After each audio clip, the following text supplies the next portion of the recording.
Hi guys, welcome back. This is Brutal Messiah, and today on the channel we're going to be having a look at a little bit of a triple whammy. We're going to be having a look at the RazorBack, we're going to be having a look at Sparrow, and we're also going to be looking at diamond camos, because over double XP weekend guys, we managed to complete the grind on the SMGs, and we unlocked Sparrow as we chopped that guy up unsuspectingly as he walks through the door.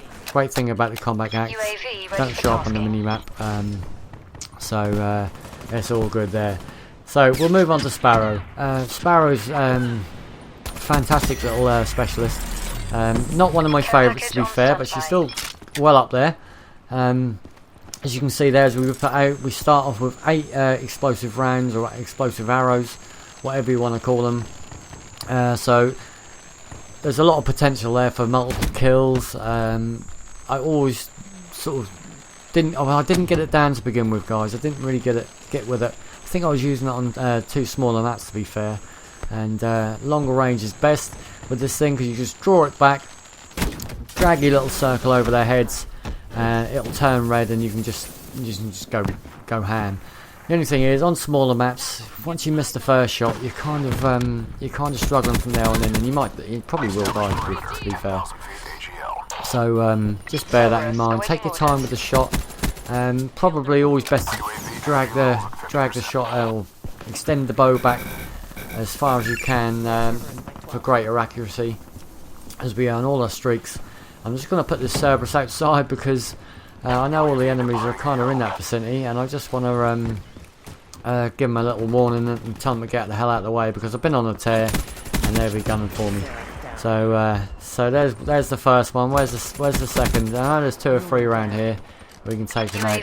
Ready for tasking. So yeah, I didn't put vision pulse in the video, guys. I didn't really find it necessary, to be fair, because it's quite self-explanatory, really. It's a bit like a threat detection in Advanced Warfare. You'll activate it with your bumpers. You'll get a little pulse centering out from your character. The only downside of that is the enemies will know where you are, but you can generally pre-fire your way out of trouble, because you know where they are. They don't know exactly where you are, so you still get the drop on them.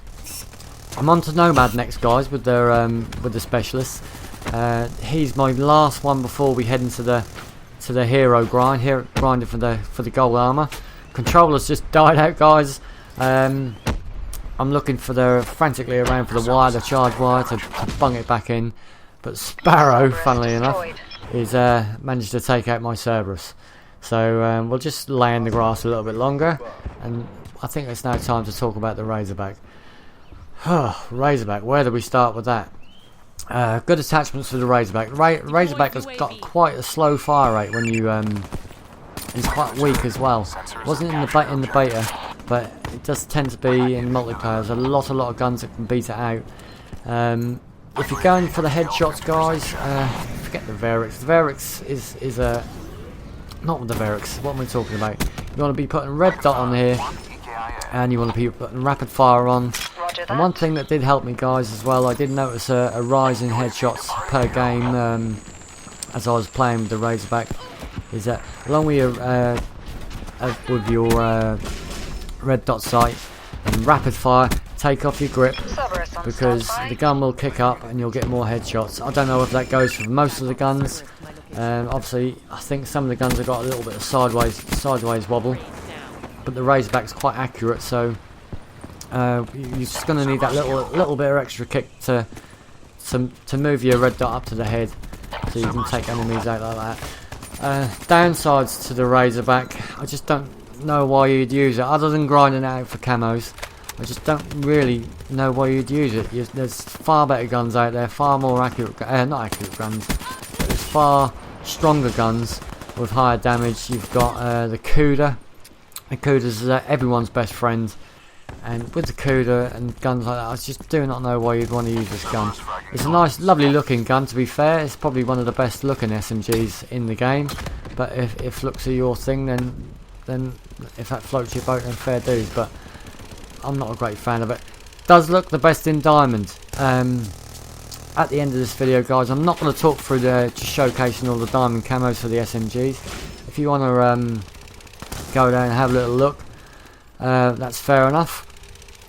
But I'm sure you'll agree that it's probably the better looking gun, as all the enemies are at the spawn and they're all trying to take out my Cerberus.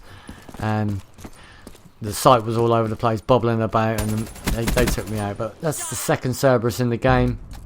I did go off in a tear in this particular one, so I'm really happy about the standard of play over the weekend. I didn't find that the lobbies were that sweaty. There were some wars, and I get taken out by the Annihilator, one in the face. But we've done really positively this weekend. The KD went up, as I'm always looking to do, and just another little update. It's just popped into my head. We will be heading into a little bit of domination. There's a great example about why you shouldn't rely on your teammates, as we take the Sparrow out again. Another great example of the Sparrow here. You can just spam the window. If you can't quite get your aim on target, there's nothing wrong with a bit of spam. And you know, you've not got a gun, so you're a bit of a weakness, a bit of a kind of sort of disadvantage. And spamming it is okay with me. So don't forget to spam the Sparrow. Clean those rooms out if you can't quite get your aim on, and you should do fairly well with it as we get taken out. So I think it's yeah. Coming back again. It's all coming back to you, Dazza. Don't worry. So we're gonna be trying a little bit of domination. I do play domination. I know I don't put it in gameplays, but there's obviously a lot more going on in domination, so it's just a little bit easier to commentate over. I don't always rush. I'm not always a rusher, guys. I've got a little bit of camping in me as well. So we're going to be using hives, and we're also going to be camping the maps, creeping around the maps. It's really important to play a few different styles in this game as well. You know, there's a lot of people who play different styles against you, so it helps just to have it in your locker. So we're going to be seeing that. We'll be playing some domination and killing some people, and hopefully doing really well. So I'm going to leave it there, guys. Thanks for watching. Please leave a like and subscribe, and I'll check you later for another video. Exactly as briefed. Good work. And that's a wrap. Overwatch signing off.